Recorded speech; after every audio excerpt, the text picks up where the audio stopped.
Baik, Assalamualaikum warahmatullahi wabarakatuh. Selamat pagi Bapak Ibu semuanya. Bertemu kembali dengan saya tapi via digital ya. Jadi pada kesempatan pagi hari ini saya akan memberikan tutorial cara membuat assignment ya. Cara membuat assignment atau penugasan pada elearning.sd.it /alfirdaus.sch.id ya. Untuk yang pertama, silakan Bapak Ibu bisa login dulu, ya. Bisa login dulu ke model yang sudah dibuat, ya. Kemudian setelah login, Bapak Ibu akan bisa masuk ke dashboard ya. Kemudian ada di kelasku ini ya. Di kelasku ini ada banyak sekali. Ini sudah saya contohkan satu tadi. Ini akan saya ulang kembali. Bisa saya ulang lagi di PAI 2A. Jadi kita masuk ke contohnya adalah PAI 2A ya. Kita klik dulu PAI 2A. Ya, nanti akan muncul seperti ini ya.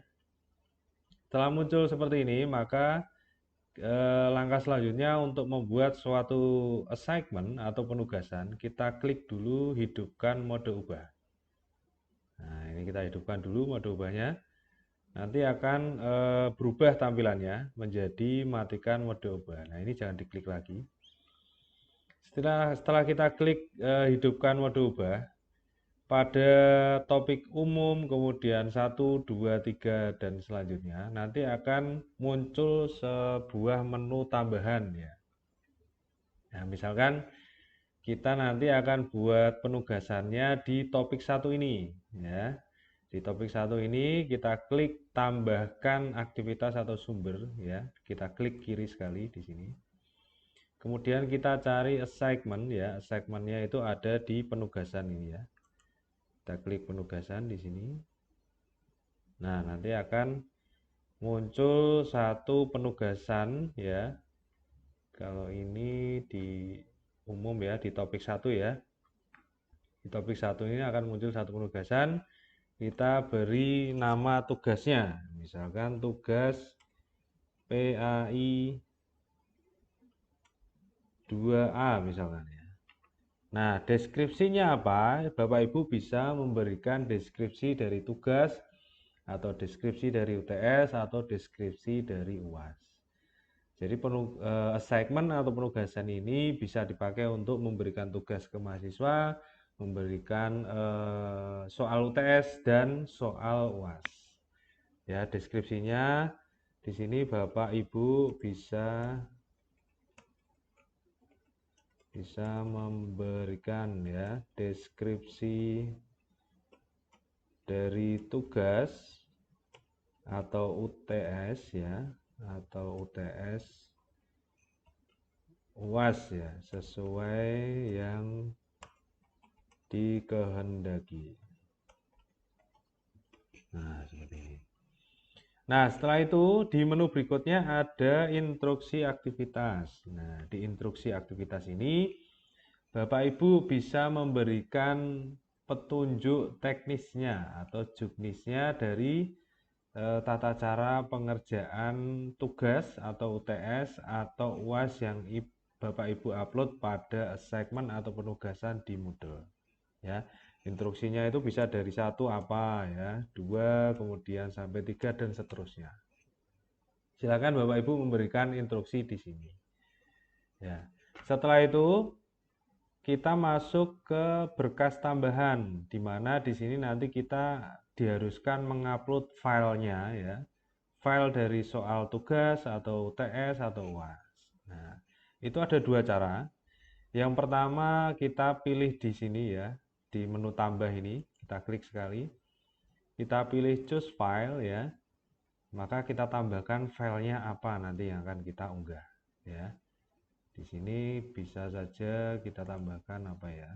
Ini sampel saja ya Bapak Ibu. Misalkan absen PTI ini ya, saya contohkan ini misalkan soal tugas atau UTS atau UAS. Kita double klik aja di sini sekali. Kemudian kita pilih unggah berkas ini. Nah, nanti akan muncul seperti ini. Atau cara yang paling mudah yang Bapak Ibu bisa lakukan itu bisa menggunakan cara drag and drop, ya. Drag and drop seperti ini. Sebentar. Contohnya ini lagi ya. Absen PTI lagi. Kita klik kiri tahan ya. Klik kiri tahan. Klik kiri tahan, kemudian kita geser ke berkas tambahan. Nah, ini karena filenya sama, itu bisa ditimpa atau ganti nama menjadi absen PTI 1. Ya, kita contohkan, kita tambahkan file lagi ya Bapak Ibu. Jadi kita klik ganti nama menjadi absen PTI 1. Nah, jadi ada dua cara. Yang absen PTI ini menggunakan menu tambah. Yang absen PTI dalam kurung 1 ini tadi dengan cara drag and drop. Oke, bisa dipahami ya Bapak Ibu. Kemudian yang berikutnya adalah submission atau ketersediaannya ya. Di ketersediaannya ini ada izinkan pengajuan, jatuh tempo, batas akhir, dan remaining untuk menilai. Nah, diizinkan pengajuan ini berlaku untuk siswa-siswi Bapak Ibu semuanya. Jadi siswa-siswi Bapak Ibu itu setelah mendownload soal tugas ya atau UTS atau UAS, dia akan diizinkan untuk mengupload jawabannya ya melalui submission ya. Itu mulai dari tanggal berapa gitu ya. Misalkan kita contohkan tanggal 15 bulan Agustus 2022 pukul 7 misalkan. Jadi siswa A, siswi B itu bisa mengupload pekerjaannya setelah selesai mulai dari tanggal 15 Agustus 2022 pukul 7 sampai kapan gitu ya. Jatuh temponya kita kasih kapan. Ini terserah Bapak Ibu tanggalnya. Ini misalkan sampai tanggal 22 pukul 7 juga misalkan. Atau mau dimaksimalkan pukul 00 ya.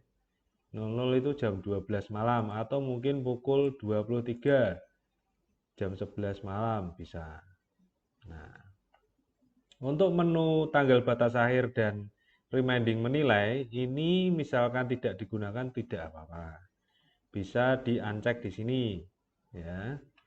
Jadi fungsinya batas akhir ini adalah injury time ya.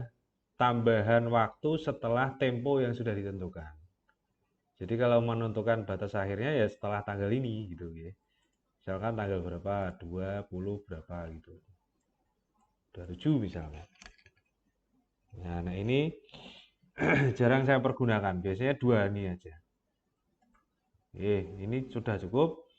Kemudian ada satu tips untuk Bapak Ibu apabila mengunggah soal yang sifatnya rahasia.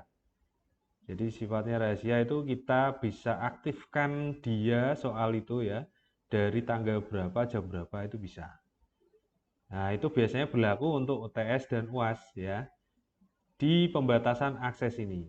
Nah pembatasan akses ini berfungsi agar siswa-siswi kita nanti hanya bisa mengakses soal dari tanggal dan waktu yang sudah kita tentukan.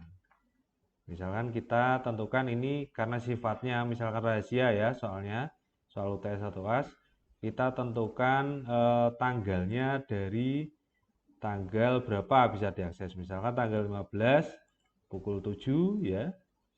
Jangan lupa ya, kita tambahkan pembatasan akhirnya, misalkan ujiannya itu dari jam 7 sampai jam 9 misalkan. Oke. Jadi ujiannya itu dari jam 7 sampai jam 9, maka kita tentukan sampainya ya, sampainya dari jam 9. Oke, seperti ini. Kalau sudah kita klik simpan dan kembali ke kelas. Nanti akan muncul tampilan baru di bawah topik 1 yaitu misalkan ini tugas PAI ya. Mungkin karena secret ini saya ganti aja UTS misalkan. Ini saya ganti UTS PAI 2A kita enter saja seperti ini. Nah, soal UTS ini dia akan terbuka pukul 7 tanggal 15 dan akan tertutup secara otomatis pukul 9 tanggal 15. Gitu. Saya kira cukup dulu soal tutorial assignment atau penugasan dari saya. Sampai ketemu di materi berikutnya mengenai file ya yang ada di modul. Terima kasih banyak sudah meluangkan waktu untuk bisa menyimak tutorial yang saya berikan. Akhir kata, wassalamualaikum warahmatullahi wabarakatuh. Sampai jumpa kembali.